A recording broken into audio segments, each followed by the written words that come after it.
Welcome to Innershift. Right now, there is a voice in your head that will not stop talking. It narrates your day, replays awkward conversations, and anxiously plots out your future.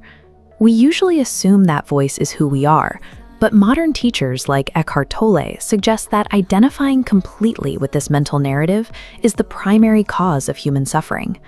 This narrative identity is built on fleeting, ephemeral concerns. It obsesses over our age, our social standing, and the fragile line between our successes and our failures. Because this identity is just a temporary mental construction, we are constantly vulnerable to pain. We spend our lives defending a story while missing the deeper reality of who we actually are. Eastern philosophical traditions have long categorized this state of worldly illusion as Maya. In the Sikh framework, Maya operates through the 5 thieves: ego, anger, greed, attachment, and lust, forces that hijack our consciousness and pull it in 5 different directions. These forces keep the mind in a state of constant agitation. By generating a never-ending cycle of temporary desires, they ensure we remain too distracted to recognize anything beyond the material world. This dissatisfaction is precisely what spiritual traditions were designed to resolve. This sepia-toned view of the Golden Temple in Amritsar represents a centuries-old search for a permanent stillness amidst the chaos. As long as we remain blindly attached to the illusions of Maya, we stay separated from the expansive reality that these traditions aim to reveal. There is a logical pivot to this problem. If you are able to observe your thoughts, then you cannot be those thoughts. You are the one watching them happen. This realization is the start of vairagya, or detachment. It is a conscious shifting of identity away from external labels and back toward the essential spirit. Our thoughts are like passing weather, sometimes turbulent, sometimes heavy. But the observer is the boundless sky that remains unchanged behind the clouds. This practice doesn't require us to suppress our humanity or abandon our lives. It simply refines our identity so that our inner peace is no longer dictated by changing external circumstances.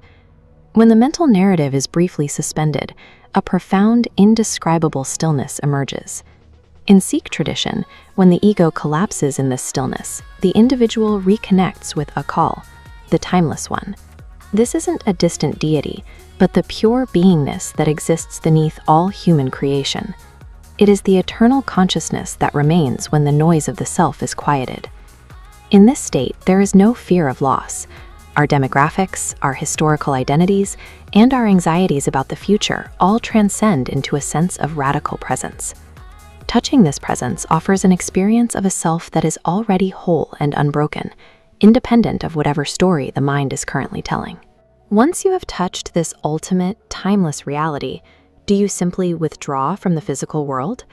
The goal is actually the opposite. The path requires us to live in the world without letting the world live inside us, much like a boat stays afloat on churning water without letting the water fill the hole.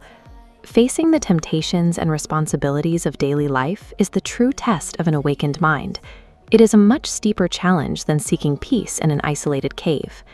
Spiritual liberation is the ability to carry that internal stillness directly into the chaos of human society. Guru Nanak summarized this by saying that while knowing the truth is the highest virtue, higher still is truthful living. This philosophy manifests through honest work and seva, or selfless service, actions performed without the ego's demand for reward or recognition. Through these compassionate actions, an individual's daily existence becomes a direct reflection of divine unity. If you felt something shift inside you during this session, hold on to that feeling. Moving beyond suffering is ultimately about returning to the world to serve it, fully present, radically free, and deeply alive.